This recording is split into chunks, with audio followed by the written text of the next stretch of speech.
Alright, everyone, welcome in for another episode of the MTGO Cabal Podcast. I'm your co-host, Pete Hearts to Win, and I just wanted to say before we get this podcast started, if anybody has been watching or listening and has been really enjoying it, if you could drop a like and smash that subscribe button or share it with your friends, that would be greatly appreciated. But after that, I'm going to pass it over to my other co-host, Theo. How's it going? It's going great. I'm Theo Jung, Theo_Jung on Magic Online. And with us today, we have two special guests, both of whom were in the finals of this week. Oh no, Theo. And introduce yourselves. Yeah, they were both in the finals of this weekend's Magic Online. What do you? It's like the Magic Online Championship Series, Magic Online Showcase Final, or whatever. Yeah, the Showcase Finals, the one with 25 people who both top eighted the Showcase Challenges. Yeah. I don't know. Yeah. So if you want, I can give a little bit of a breakdown of this event for the folks at home. So over the last 4 or 5 months, every about once a month, there's been a weekend where the normal Magic Online challenges are replaced with what's called Showcase Challenges. And those had slightly higher prizes, could only be entered with qualifier points. And those who finished in the top 8 got to qualify for this the event this past weekend, which was called the MOCS Showcase Qualifier. And then it qualifies for the 8-person Magic Online Championship happening later this year. It's only 8 people? Yeah. Yep. It is 1 from each constructed format and 2 limited players. But don't they run it multiple times Isn't there like 1 per season? Yep. Nope. Just once this year, I think. No, so the first season will have the 8 winners, so they're actually 2 MOCSes behind because they're the first season. They're the first season behind, and then the last year's MOCS as well. So they're currently 2 MOCSes behind. Oh, so I see. So they, instead of running it's one each season. Right. It's almost, instead of being like 1 a year, there's 3 like big MOCS a year. Yeah. Oh, okay, I understand. It's not like Oh wow. It's not like 24 players in one event. It's 3 8-people events. I believe so. Yeah. I didn't realize that. That's pretty cool. I did not know this either. Yeah. Oh wow. So, yeah, I guess we'll introduce our guests now. So, our first guest has been on the podcast twice before. You know, again, we tried to get a steady rotation coming in, but if you're just gonna crush every event you play, he just keeps crushing. We have D00mwake. Yo, D00mwake on Twitch, Twitter, all that stuff, all the socials. Yeah, I guess I'm just very lucky with Mono Green Devotion. I won all my high rolls, so I get to be here again. Lucky or good? Well, maybe a little bit of both. And our second guest, he was in the finals of this week's Pioneer Showcase qualifier as well. SCG grinder extraordinaire, Connor. Hi everyone, my name is Connor Mullaly. Been playing Magic Online for about 4 years now, I would say, since tail end of 2016. Connor M426 on there, Mullaly Connor on Twitter, Mull Money on Twitch. I don't have a very coherent brand like Devon does, but happy to be here, guys. Thanks for having me. Of course. All right. So I think we should just jump right into the tournament and just like looking at some of the decks that performed well in Pioneer. So Doom, you obviously ran it back with mono green. Did you make any changes to your deck, or how were you feeling about that deck? Yeah. So, excuse me. From the tournament before the MOCS qualifier, I ended up changing. I didn't change anything in the main deck. I had experimented throughout the week with some things in the Jade Light Ranger slot, to be specific, Mazemind Tome as well as Llanowar Visionary.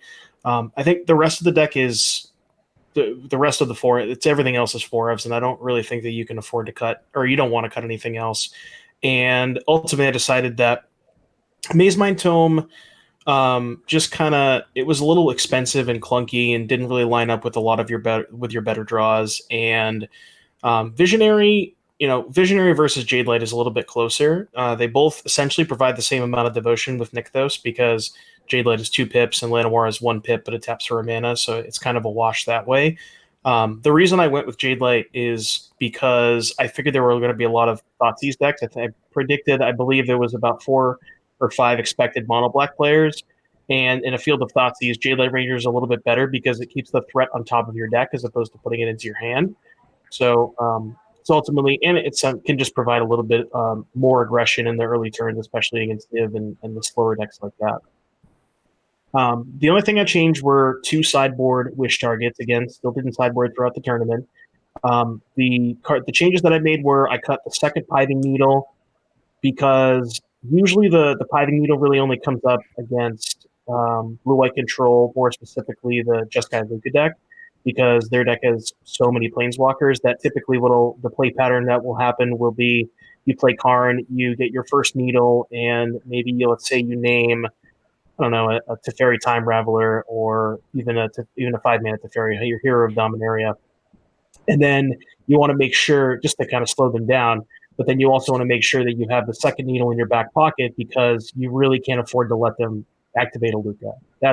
Once they activate their first Luka, that's where the game kind of spirals out of control. So I kind of didn't mind having 2 in that matchup. But again, I didn't really expect people to be playing blue-white or the Jeskai Luka deck. So I cut the second Needle as well as the Emrakul the Promised Den that was in the sideboard. Again, that was a similar card. It was really only for the blue-white and the slower control decks, which, again, we didn't expect a lot of. And I ended up adding an Aether Sphere Harvester, which I thought was going to be incredible against mono black. And I did not play against mono black once, so I essentially had a 14-card sideboard. And I also added Damping Sphere because I did expect 2 Lotus Field players in the event. I knew that Connor was playing it, and I knew that Caleb was playing it, CWS. And I knew that deck is very powerful, and it's it is one of the better decks in the format. I knew that at some point, if I wanted to win the tournament, I was going to have to beat that deck. So I did add the Damping Sphere, and ultimately it definitely paid off. So when you were saying about the one matchup where you really wanted Pithing Needle, you had Grafdigger's Cage in your sideboard too, right? Yes. And that can kind of like come in later on when they get the Luka or like when they're getting close to that Luka. So it's almost like you have that that second Needle for that, like their combo as per se. Yeah, you do have the Cage as well. To be completely honest with you, I'm not actually sure what the other abilities on Luka are, but Cage being able to, Needle being able to shut off all the abilities. I believe the emblem is somewhat relevant, but yeah, Needle being able to shut off the card entirely is usually the card you want to get rather than Grafdigger's Cage. But you have that option. It's a little bit safer to like cut the second Needle, is I guess what I'm getting at. Yeah. The ultimate, just for the record, is -7. Each creature you control deals damage equal to its power to each opponent. So definitely capable of ending the game. Yeah. So -7, like Mega Fling, pretty much. Oh yeah. Super fling. All right, Connor, why don't you give us a rundown of like what you played, some card choices that you made, and yeah. Yeah, so I played Lotus Storm. It's based pretty heavily on what a lot of you were probably out pretty sick of playing, Lotus Breach, before the bans hit. It looks pretty much like what it did back in like December and January before Underworld Breach got printed in Theros Beyond Death. And the big changes now that the bans have happened are we add Double Cast and we add 4 copies of Dig Through Time. And now for those of you who don't know, Double Cast is a red sorcery. When you cast your next instant or sorcery spell this turn, copy that spell. You may choose new targets for the copy. And so we get to copy some really powerful spells like Pore Over the Pages and Dig Through Time. And then basically the new strategy of the deck is to get up to 14 mana, cast Granted half of Fae of Wishes, and put Omniscience into play. And then that'll let you draw your whole deck with Enter the Infinite, and then that's how we're killing now instead of Tome Scour plus Underworld Breach. But the deck is still very powerful. I kind of came to it because right now people aren't playing any Damping Spheres in their sideboard, just because no one's really expecting this deck in the moment other than you, Devon. But Devon, you mentioned Caleb Shearer, CWS on Magic Online. He is kind of a big inspiration for me. Every week he posts a really detailed guide for his Patreon supporters for this deck and for Modern Storm. And so basically what I do every week is I just go there, I click copy, and I click paste. Because Caleb, he really puts the work in. He's really smart, and he just like really gets this deck. Some of the more interesting sideboard choices I thought were Niv Mizzet Perun. It's the 6-mana one that says whenever a player casts an instant or sorcery, draw a card. Whenever you draw a card, ping something. That card has just been incredible because one of the biggest matchups in the field was the 5-color Niv Mizzet deck. And a lot of times they'll try to slaughter games or some other type of cranial extraction effect on either your Lotus Field or on your Fae of Wishes. And then if that happens, you don't have any win cons in your main deck. And so what you do is you bring in Niv Mizzet and then just try to get a turn where you cast like all your instants and sorceries and just like ping them to death one at a time. Yeah, and I assume Niv Mizzet is somewhat of a hedge against the Spirits matchup as well. Another like pretty popular deck because they're generally pretty good at like dealing with your stuff on the stack, and then you just slam a Niv Mizzet and you can run away with the game that way. Or does it not like come in against Spirits at all? Oh no, that definitely comes up a lot. Honestly, the biggest thing against them is buying time and having just like a big, I think it's a 5/5 flying blocker is pretty much all the time you need against them. If you get to shoot down a couple of flyers, that's just bonus. But yeah, that's definitely good because if you have a strong draw with the Thespian stage, you can usually have 6 mana on turn 4 or 5. So that thing can definitely come down early and cause some problems for them. And another thing I see about this deck is the addition of 3 more dig through times than when Underworld Breach was legal. So I think that's actually incredibly good for the deck because Underworld Breach did not let you play 4 copies of dig through time. Because to enable like Underworld Breach, you need like X amount of cards in the graveyard, and just being able to play the full set here in a deck like this, just have a card selection, seems incredibly good. No, that's very true, and those two were a big non-bo together. You couldn't really play more than 1 copy of Dig, like you said. To be completely honest, I think that this is a better Dig Through Time deck than even Inverter was, because what the rest of the deck looks like with strategic planning being one of your most common turn 2 plays, and Lotus Field sacking lands, you're just always going to have a stocked graveyard at any point in the game. You cast this thing on 2 mana starting on turn 4 very regularly. Yeah, people thought it was gone. No, the menace sir. is back. Never left. Sorry, so the win con for the Lotus Field deck is like how you actually win the game is It's a Jace Wielder of Mysteries right now. It can go back and forth between Jace and Thassa's Oracle. It doesn't really matter which one. The big thing about Jace is that, so what Enter the Infinite does is that card says draw your whole deck and then put a card back on top. And so if you had Thassa's Oracle as your win con and they like removed the Oracle in response, then you'd have to like make sure that you could draw a card, and that could get like kind of messy because you still have a card in your deck, whereas Jace just mills the card and takes care of it. right. And you can't Fae for Oracle, so. Oh, that's true too. So you'd have to put an Oracle in your main deck, which is kind of like, it's not really a brick per se, but... Yeah, so with the Underworld Breach version, when a lot of aggro decks were popular, we played Oracle in the main deck, and honestly, I just liked it because it saved a bunch of clicks at the end of the game. Yeah. But, yeah, definitely. The deck is built so tightly right now because you had to add the double cast and the dig through times that we just don't really have room for that at the moment. And I think another like great thing about the deck is sort of like the downtick of Narset we're seeing. It used to be that when Inverter was the best deck, it always used to play like 3 copies of Narset in the sideboard. And like right now, the most popular fair deck, Niv, isn't really a Narset deck. No, Like, yeah, that's kind yeah. of like a really, really big upside for this, especially because now that Underworld Breach is gone, we're leaning so much more on pour over the pages just to get the churn through the deck. And so having blue-white control, which isn't really around very much, being the only Narset deck in the format's been a pretty big boon. Are there any decks that you feel are like kind of at the top right now that you don't want to play against with this deck? Like I feel like Mono Black must be not the best matchup, but I don't know if... Yeah, so going into this tournament, Doom and I had a couple discussions about what the expected meta was going to be, and he kind of said to me, you need to beat 4 decks. You need to beat Mono Green Devotion, Niv Mizzet, Spirits, Mono Black Aggro. Now, of those, I was expecting the creature decks, the mono black and the spirits, to be difficult matchups, the devotion and the Niv Mizzet decks to be pretty easy. I played against mono black aggro twice in the tournament, and I think that while it is still difficult, the matchup is a lot more winnable now than it used to be because they cut the ley lines from their sideboard and they cut the damping spheres from their sideboard after the bans happened. And so right now they're only beating you with creatures and Thoughtseize, which are still very good against Lotus, but without the harder disruption to back it up, that matchup gets a lot easier. I would say that Spirits is still definitely very difficult, but as they move over into the more tempo-based blue-green builds that don't have Spell Queller, that matchup gets a lot easier.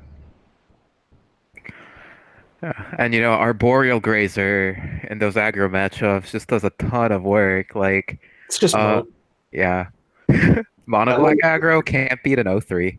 You want to see it in every single opening hand against those aggro decks. It's just so good. Mm-hmm. All right. So, did you want to get into the other decks that fell to the two champions of the event? Well, I was thinking what we could do, like what they did to prepare for the event first, sure. since we talked about the card choices and their respective lists. So For sure. yeah. So I guess starting with Doom again. So what did you do to like prepare for this tournament? Not like card choice wise, but like process wise. Okay. So first and foremost, I went to Magic Online or the MTGO website to gather a list of everybody that was qualified through the three qualifiers that had happened, and I believe there was only one. I think there was one LCQ that fired, and I think it was Fisherman that 5-0'd it. So yeah, I just went to I made sure I had a list of everybody that was qualified, and then did some research on each individual player, kind of what their recent results were, what their history, what their history was, and using that information tried to determine what the expected metagame was. Now, obviously, being such a small tournament, people are going to metagame, and in a smaller field like that, you're more likely to play against something that's out of the ordinary, I guess is the word that I'm looking for, where they're not necessarily going to play a bunch of stock decks, right? But I did the best to determine what I thought the metagame was going to be, and I think that we were pretty on point with that in terms of the number of mono black aggro players, spirits players, Niv players, things like that. And then once we determined what the expected metagame was, I did obviously played a bunch of leagues, and then I also tested a little bit with a couple of the other competitors, Juice and Jin and Traft. We played I think I played like a 10-game set or a 10-match set against Spirits, 10 or 15 matches against Mono Black, but not as much against Niv because I played a bunch of Niv in the tournament before in the qualifier, so I had a lot of experience playing the matchup. I knew what I had to look for, what I needed to mulligan to, what hands I could keep, things like that. But really hammered out the Spirits and the Mono Black matchups because those were the ones that I wasn't as comfortable with. So we played a bunch of matches with those, and then after that, I pretty much I went through basically every legal artifact to try and make sure that I wasn't missing anything from my Garden Wish board.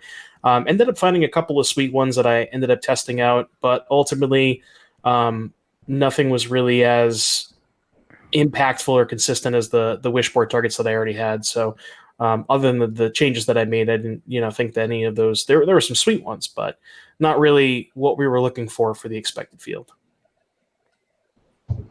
All right. And Connor, what did you do to prepare for the event?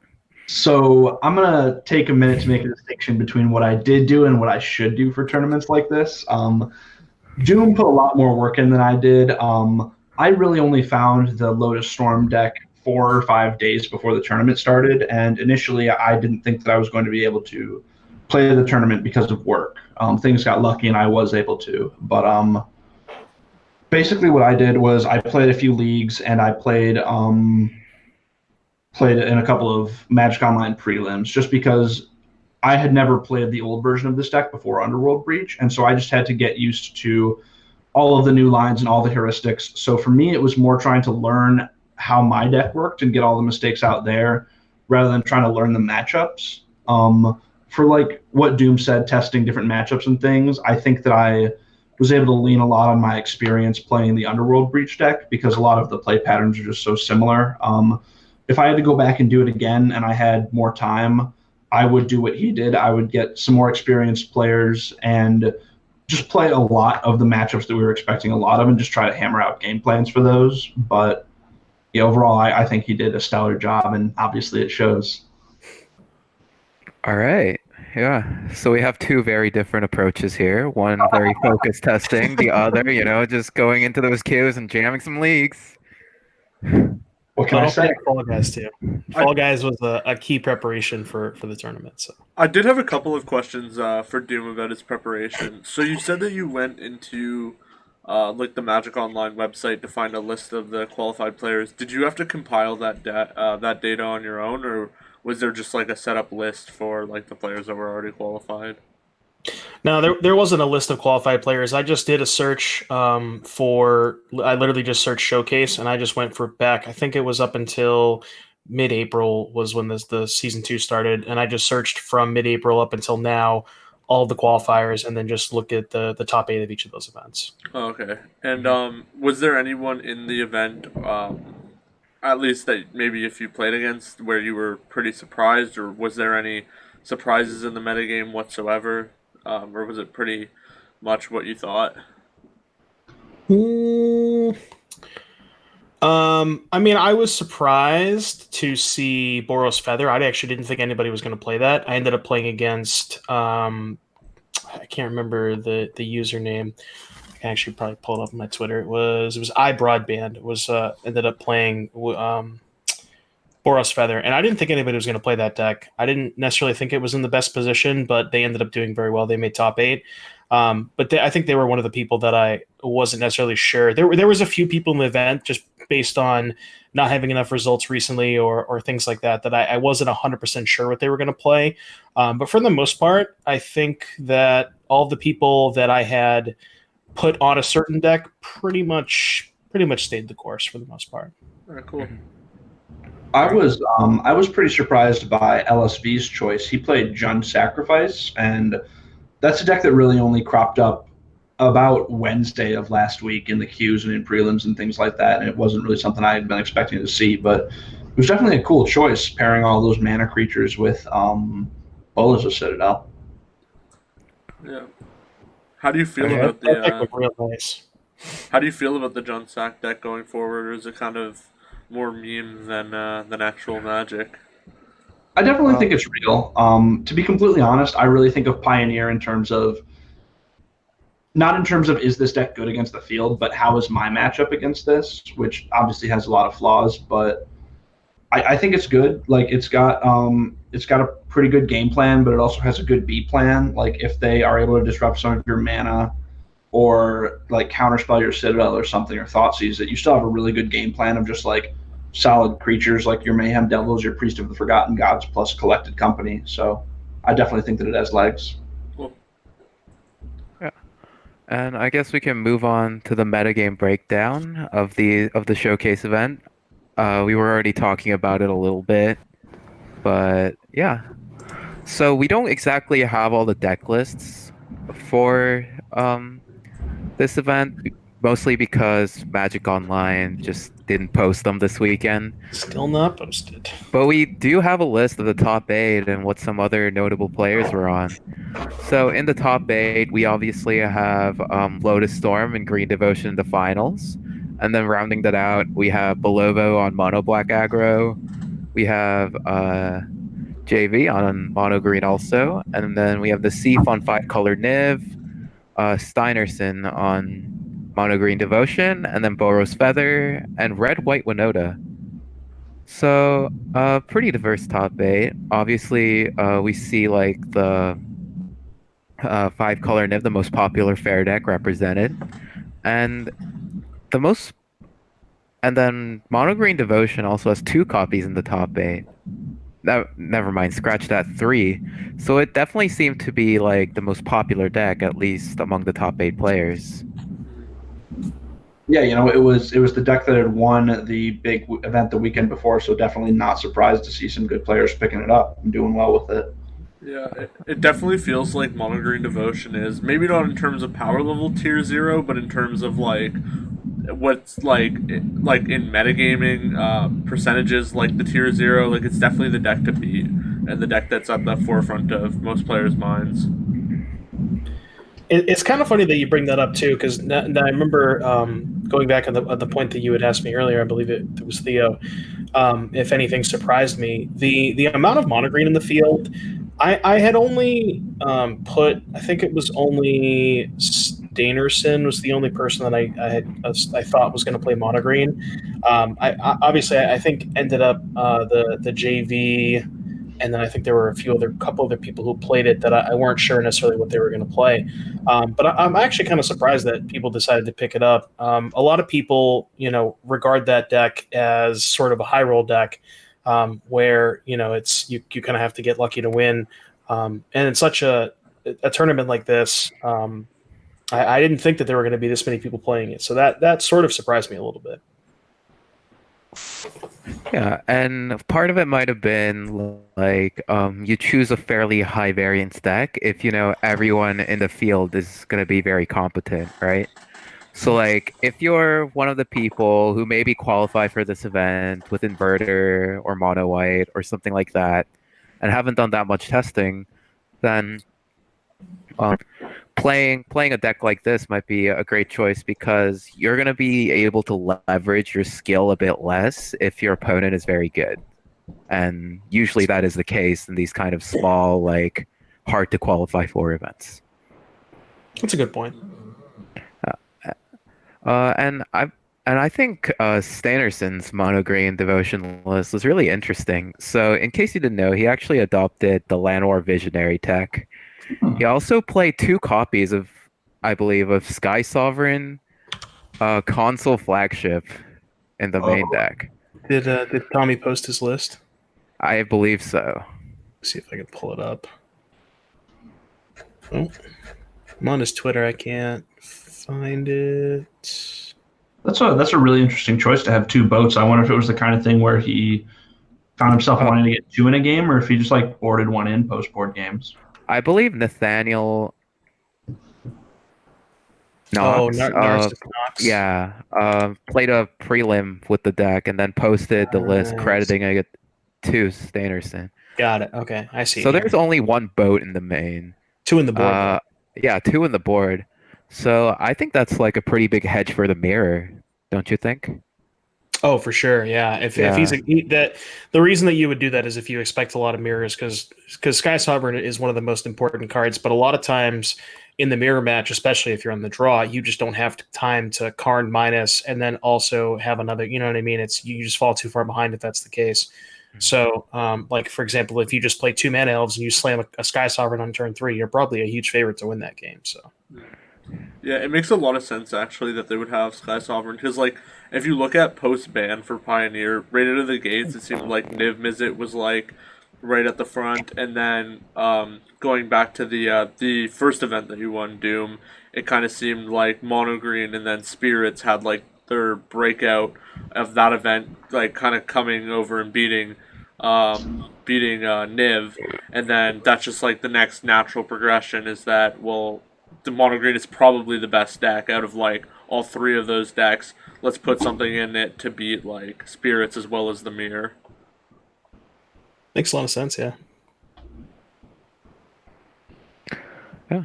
And we have Bolovo on mono black aggro. So I believe he just didn't like change a single card for this event and just like jammed Old Faithful. I don't know if he's changed the card in 6 months. Yeah, for those that don't know, that's Thiago Saporito. He's, I believe, a Brazilian player, has at least 1 Pro Tour top 8, and just like has been crushing the Pioneer queues with mono black for months. Yeah. Oh, yeah. Like he's a very, very good player. He's like a multi-time like world championship player, like high level pro. But yeah, I know that him and also his girlfriend like have a ton of results with mono black, and I think a lot of like other Brazilian players that he must talk to. So I'm sure that they're getting in plenty of reps with mono black and just like leveraging that experience. Oh yeah. Yeah. I played mono black aggro when the format when the format was first created. Back with Copter. Back when Copter and Mm, Night Market Lookout were legal. I miss those And days. yeah, I kept on playing it after the bans, and I was gonna play it for GP Phoenix, the only Pioneer GP, until I audible to Inverter. And the deck just, and I picked it up again for a bit. The deck just felt kind of mopey, honestly. Like, sometimes you draw like the wrong half of your deck. You draw like Fatal Pushes against Niv, and like the Savannah Lions just weren't getting the job done. And so, I wonder what was the appeal of choosing this deck for an event like this. That's a really good mono green matchup. It has a Yeah, that was one of the things I was hearing is that the mono black aggro deck has a very good mono green and spirits matchup. Although it's quite a dog against 5-color Niv. Yeah, I would imagine so. Interestingly enough, Bolivo in round 5 of this event managed to beat Nassif playing Niv for top 8. So definitely a lot of room for playing that matchup, I'm sure. And mono black can definitely steal it. Yeah, it feels like Mono Black is just like, it's playing Thoughtseize and Fatal Push, which are just inherently powerful cards, backed up by a clock, right? So it's like, you're often just going to have games where you, like, draw, like you said, Theo, like, sometimes you draw, like, the wrong half of your deck, but then, like, the fact that you have a clock, if you draw the right half of your deck, like, your opponent's really not going to get much time to, like, kind of counteract that. Mhm. Yeah, Yeah, it's definitely. it can have some very punishing starts for sure. Yeah. And then rounding out the top 8, we have the Seaf on 5-color Niv. We have Boros Feather. Have anything to say about that, Doom? Because I believe you played against it in the top 8. I did. Our games were actually really close. I actually thought the matchup was probably pretty heavily unfavorable for me. Just the way that the games played out. I think I got pretty fortunate to win those games. But yeah, I mean that deck seems like it has a great matchup against mono green, and I would assume spirits as well, just because it has so much. Reckless Rage is just such a ridiculous card paired with the heroic and prowess creatures. Essentially, just 1 mana terminate with no downside, effectively. And once you start going with feather, it just gets kind of ridiculous. That's actually how I lost the game that I lost is they just played a feather with a mana up. I went to fight it with Rageous Hydra. They had the protection spell, and then I just died next turn.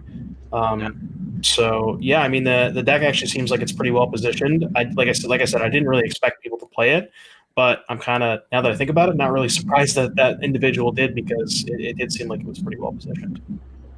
And I think a lot of how good the deck is depends on how good Reckless Rage is, right?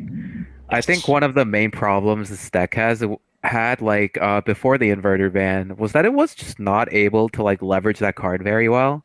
Because if the top decks are like Lotus Breach and Inverter, Reckless Rage is like a dead card. It's a blank piece of cardboard against both of those decks.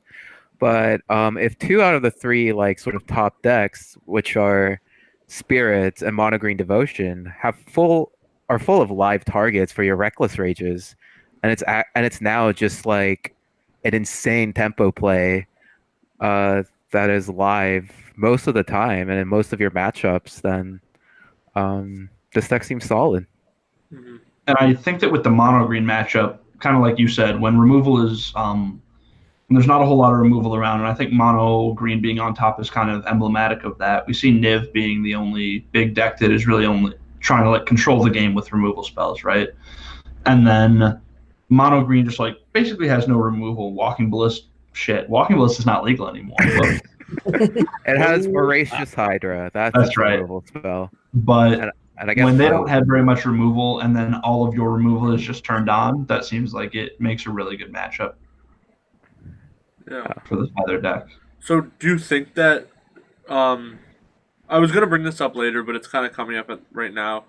Of the tier 1 decks right now, do you kind of see it just staying that way until maybe something just incredible is printed into Pioneer, or a deck is discovered the way that Inverter was, or do you see like there being like some natural churn in the format where decks are obviously like mono green is at the top right now? Are there going to be some decks that kind of come up and like topple mono green and we'll have like a progressive like rock paper scissors metagame, or do you kind of think that it's just gonna stay with the tier 1 decks as the tier 1 decks until further notice? Well, I think there are a lot of viable archetypes in Pioneer right now, but I would put a stipulation that you need to be doing something really powerful. So, I'm gonna say like all these decks just have ways to, like sort of cheat on mana, right? Watcher of the Spheres and like Blue-White Spirits, obviously Lotus Breach and Mono Green Devotion, um, can like jam its like 4 and 5 drops ahead of schedule. And we see this with like the Jund Sacrifice deck, Adapting Collected Company, as sort of like this bridge to the late game that also just like cheats on mana too and puts like 6 mana of stuff into play for 4 mana a lot of the time. So yeah, like obviously you can't just like sleeve up anything and like go to town, but I feel like as long as your deck is doing something powerful, um, and your like answers sort of line up well with the rest of the field, it's viable. I don't think like it's like it was before where like there were like far and away like the best things to be doing and like There's not no more many other inverters. strategies. Yeah, no Yeah. other strategies can compete. Yeah, maybe it is just like modern has spoiled me, but like it does feel like the tier 1 in Pioneer is relatively small and maybe not like the best thing. I'm just wondering if you think that there will be other decks to kind of come up from like tier 3 or tier 2 up into tier 1 and maybe like unseat some of the decks that like Doom had said, like Lotus Breach, Spirits, or not Breach, but Lotus Field, Spirits, Mono Black, Mono Green, and Niv. Are those just gonna stick there, or do you see any tier 2 decks like maybe on the rise? I mean, honestly, I think part of the reason why green is as dominant as it is right now is because nobody's playing Wild Slash. You know, and there aren't that many decks that can actually kill a Llanowar Elf on turn 1 outside of Mono Black aggro. Like Spirits doesn't have a 1-drop answer to it. Niv has a bunch of tap lands, and they don't even have Fatal Push main deck most of the time.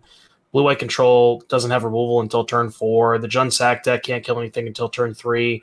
It's just none of these decks can interact with the turn 1 Llanowar Elf, you know what I mean, outside of Mono Black.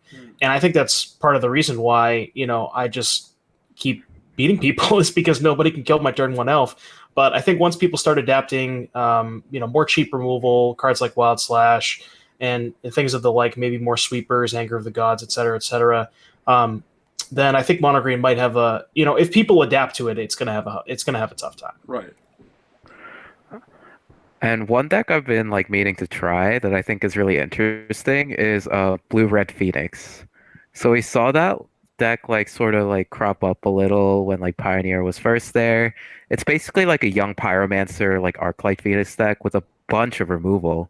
It runs like 4 Lightning Axe, 4 Wild Slash, and 4 Fiery Temper, and maybe that's like where we should be going from here is like trying those like sort of mid-rangey decks with like a bunch of removal sort of to combat Mono Green. And I guess like what you said before, where it's like cheating on mana, like that deck also gets to play like Treasure Cruise, that like is something that's very very powerful that it's doing. Not to say that I'm not necessarily a believer in the Blue-Red Phoenix decks in Pioneer, but that definitely does kind of fit what we've been saying already. Yeah, I just want Phoenix to be good again. Do they not play Thing in the Ice anymore, or is it just like a young Pyromancer? I believe it's just young Pyromancer. I don't think they run Thing in the Ice anymore, but I could be wrong. Although with Mono Green rising up, you might see a Thing resurgence. Thing to beat. Thing seems to really good against them. Oh yeah, that could be like an avenue to start attacking this format. Never know. We broke it. We broke it again, boys. You get to play all the good cheap red removal, and you have flyers that Mono Green doesn't really have an easy time blocking. Yeah, I mean it seems like Phoenix would destroy Mono Green.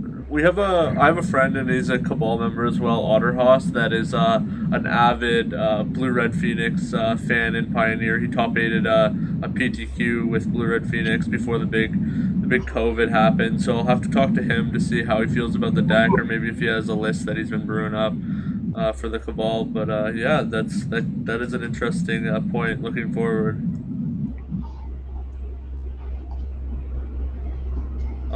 So Doom, you said you played against Winota as well in the top 8? Mm-hmm. Yeah, in the semifinals. And it was Naya, or was it just red white? No, it was Naya. Oh, it was Naya. Okay.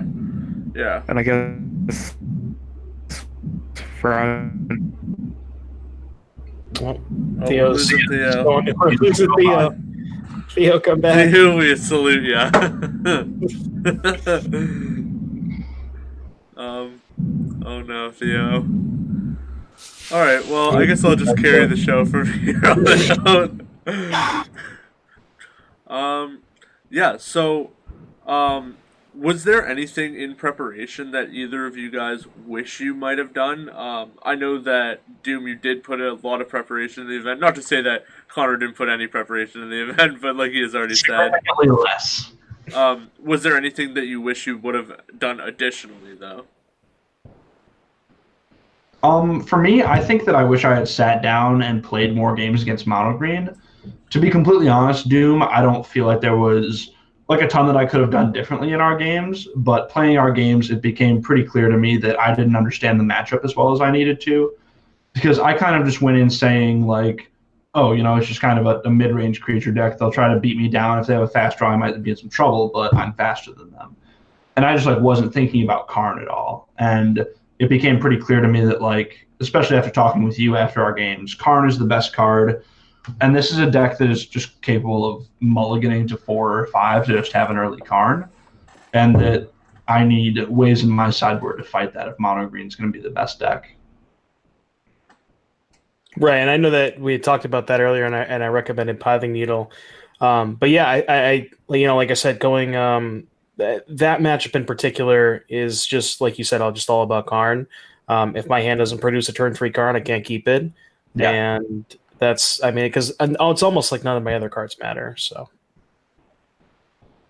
and that's definitely something that would have been valuable for me to know going into our finals match, because just kind of gotta know what things are about and know what's important. And I just kind of looked at things too simply, I guess. I was just like, oh, Llanowar Elves, Burning Tree, Emissary, good matchup, cool, and didn't think a whole lot more about it. But if I'd actually taken the time to be like, oh, this is what's important, this is what I need to be doing to fight that, I might have had a different approach to the games. right. All right, cool. So, would you just, if you were to like run it back, like say there was another event similarly this weekend, would you run it back the same, or was there any kind of like deck changes or anything like that, or like possibly like changing an entire archetype? That I guess it's kind of hard from a perspective of like, it's like the result is like, well, no, of course I wouldn't run it back any different.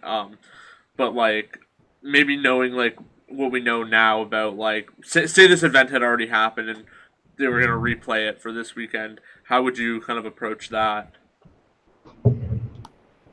Sure. So I think that I would play the same deck. I would still keep playing Lotus Storm. I'm definitely exploring some changes in my sideboard right now just to fight the mono green menace. Like Doom mentioned a second ago, we're testing out Pithing Needle to try to fight Karn out of the sideboard, and I also added a few more wilts. And someone on Twitter by the username of ProSlayer actually gave me the idea to put Spell Pierce in the sideboard, which I think might be a really good way to fight Karn. So I would explore some of those options on top of just having more wilts. To be completely honest, I wasn't super impressed by shifting Ceratops in the sideboard. Like the best card, or the best matchup for that card is blue-white control, but nobody plays blue-white control. I don't think the deck's very good. So not going to be devoting sideboard slots to that and want to try to mix things up a little bit.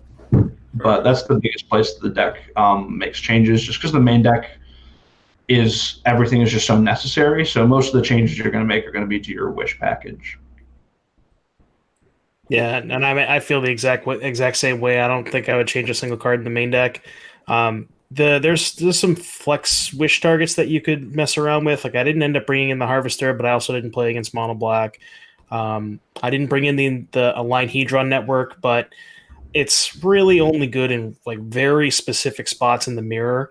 So you could consider cutting that as well. But yeah, I ended up trying on stream during the week. I tried a card that I didn't ultimately think was going to be very good, but actually ended up winning me a few games, which is the Scuttling Doom engine, which is the 6/6 for 6, can't be blocked by creatures of power 2 or less, and when it dies, you get to dome something for 6. I wanted a little bit more, like I thought it would be good against, Reach against Supreme Verdict decks, and ultimately I ended up, boarding it in against a couple of Verdict decks in the leagues that I tried it with. So that's something to consider as well. But yeah, nothing to change in the main deck, just maybe moving some of the wish targets around. So you're not a big believer in the multiple boats then, or is it just kind of you don't feel it's needed right now? It's tough. Like, boat is like pretty bad against Niv. It doesn't kill any of their creatures, and trading with a Niv Mizzet is pretty heinous after they drew 5 cards off of it. Yeah. So, like, if I expect, let's say 15 to 20, maybe that's high. Maybe like 10 to 15% of the field to be on Niv. Maybe I could see main decking a boat. I guess maybe I wouldn't. I don't think I'd necessarily main deck a boat, but what you could do is maybe cut 1 or 2 of the wish targets that you don't necessarily get that often, and play 1 or 2 more boats in the sideboard so that you could, bring them in the mirror and against spirits, because that's where they're the best, and maybe just trim on some of the, like, Jade Ranger is a mediocre card in both of those matchups. So yeah, I mean, I guess I could consider that as well, adding a couple more boats, but I don't think I would main deck boat. Maybe start sideboarding with the deck for once. Yeah, I know, right? And then I would have to send you the sideboard guide. I know that might be too 5-head. I think that the biggest thing that Doom and I proved this weekend is that sideboards are overrated, and you should just be using wish boards. 100%. I wish we could live in a world where I don't have to pay everyone for sideboard guides. Trust me, I joke about that, but I still pay Caleb for a sideboard guide because I have to know what matchups my pro blue 5/4 is good in. True that. Oh yeah, jam your thing, submit same 60, do it again. Easy. It's that easy. The best. All right. I mean, we joke about that, but honestly, like, you do gain quite a bit of mental equity in terms of not having to think about, like, oh, what's the last card that I need to board out, et cetera, et cetera. So, like, even though we joke about that, there is something to say about not having to think about things like that.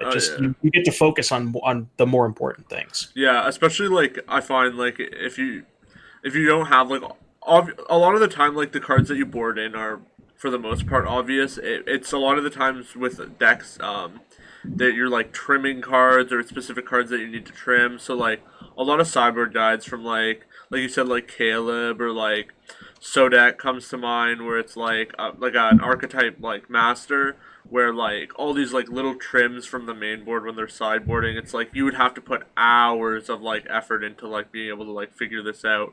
And if you're, like, you could just give someone $5 on Patreon, and you're, like, not losing, like, any percentage points of, like, just not it being not optimal.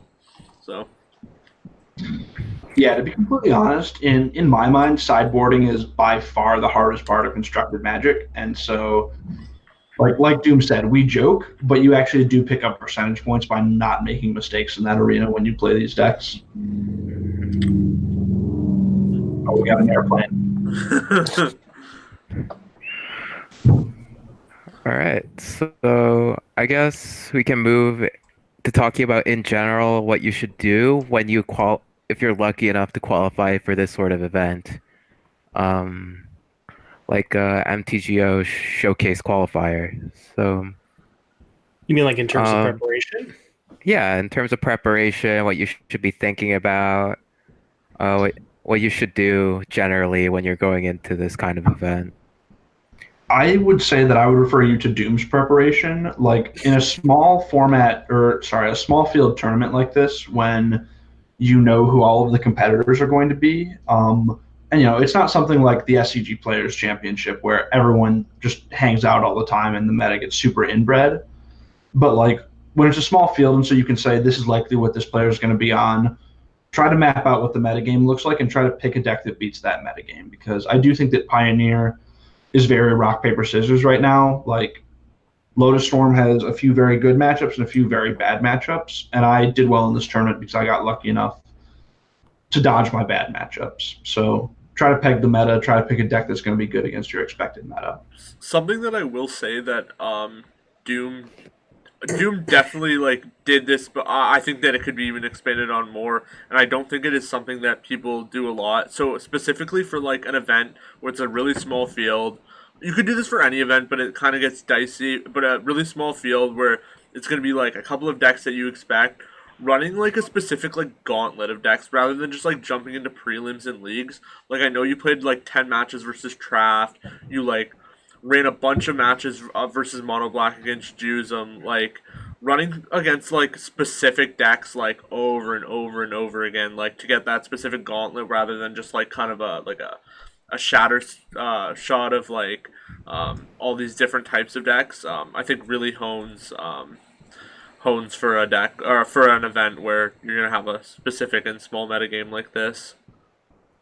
Yeah, and when you do testing like that, you don't have to play against the random stuff that you'll play against in leagues. You can just like you said, just focus on what matters. And when you play enough games and matches, which I mean, honestly, I probably wish I had played more than 10 or 15, to be honest with you, but time constraints and things like that, and work schedules and whatnot, whatever. But just being able to play as many games of a certain matchup as possible so you can see a wider range of hands to know, okay, can I keep this if I'm on the play? Can I keep this if I'm at the draw? Is this a 6 I can mulligan?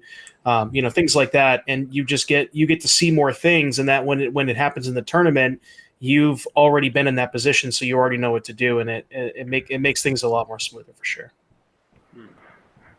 Yeah, and I guess like that's the thing we emphasize in this segment is small, like focus testing with people who are competent to make the best use of your time.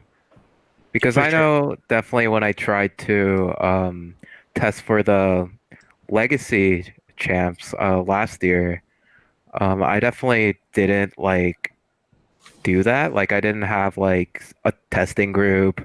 I just like jammed a bunch of leagues. I did metagame somewhat, but then I just ended up on Stock Delver and went 4-2. So I think like that kind of thing is very valuable, especially like in leagues like the play is not really of the highest caliber. You definitely run into like matchups that you like will never face in this kind of environment. So yeah, like get a lot of reps in with some people you trust that that are going to be playing those decks well. Yeah, it's really interesting. I feel like this theme has come up a lot throughout this episode. Is like kind of maximizing like time equity of like being able to like we said like with sideboard guides like that like you don't have to spend that time equity to like learn how to sideboard with the deck or like we were saying with like Bolivo like he has like so much time put into mono black that it really just doesn't even make sense for him or like obviously in his mind it doesn't make sense for him to switch off to a different deck and like we're saying now with like focus testing so it kind of seems like it's like explored, I guess, with like super teams that has already been like kind of explored. But I feel like getting the most out of your time feels like something that is really something that people should be focusing on in Magic. Just like just time equity in general. Yeah, Work smart, not hard. Yeah, and there's just so much information out there, and just learning how to leverage that I think is a big part of success in Magic nowadays, especially since the meta is like moving so fast. Because everything's online now. Like because of rental services, there aren't really those physical constraints for people to get cards. So if there's a consensus best deck, that means more people are going to play that deck on a given weekend. Yeah, definitely. Magic Online very very different than paper Magic. It feels like. All right. Was there anything else that anybody kind of feels like we missed on or wanted to talk about or anything like that? I think we kind of hit it all. Yeah, we did a metagame breakdown. We did, we went over our guest tournaments. We had some like general advice about testing for this kind of small tournament. So I'd say we're pretty good. All right. Well, with that, then I think we're looking good to wrap up the show. So I guess I'll start and then pass it to Theo, and then Connor and Doom can close it up. But yeah, so I'm PTarts2Win. You can find me at PTarts2Win on Twitter, PTarts2Win on Twitch. I haven't been streaming as much as lately, just kind of not been feeling it lately, but we'll definitely be coming back probably in a few weeks, hard and heavy like I was before. Also look out for later this week, probably tomorrow. I think we're going to be releasing a bonus episode of the podcast, so that's pretty exciting. And Theo, what do you got to say for us? All right. I'm at Word by Julgo on Twitter, and handle, love it so much. It's too good. And I started streaming as of last week on Friday. Wow! From the first episode of No Chance to the fifth or sixth episode of We Started It, Boys. Imagine what we'll have been doing by episode 20. I'll be the new Caleb D. Alright, Theo, you got 14 weeks. Twitch.tv/Theo Jung. No underscore or anything like that, so you can follow me on Twitch there. And yeah, I'll pass it on over to the next person. So Doomwake on Magic Online, 2 zeros instead of 2 O's. Or if you're if you read bit donations, it's D00mwake. I don't know why I said that. Twitch.tv/Doomwake, Twitter's Doomwake, and that's all I got. Take care, everybody. And then if y'all want to find me, I am on Twitter at Mullaly Connor. I am on Twitch. I've been streaming just about every weeknight now that I'm living back at school and some of the challenges on the weekends. Twitch.tv/MullMoney. And I also write articles for Win Condition Games. They are a game store in Kennesaw, Georgia. It's a town near Atlanta. But I'm writing a tournament report from this tournament that should be up in the next couple of days. So keep your eyes out for that. All right, cool. Thanks Connor, and thanks Doom for coming on. It was a blast having you guys, and hopefully you guys keep up the dominance, and we'll have you on again. All right, thanks guys. Have a good one. Yeah, bye. thank you guys for. Sorry. Sorry about that. All right. That was a good time. Thanks.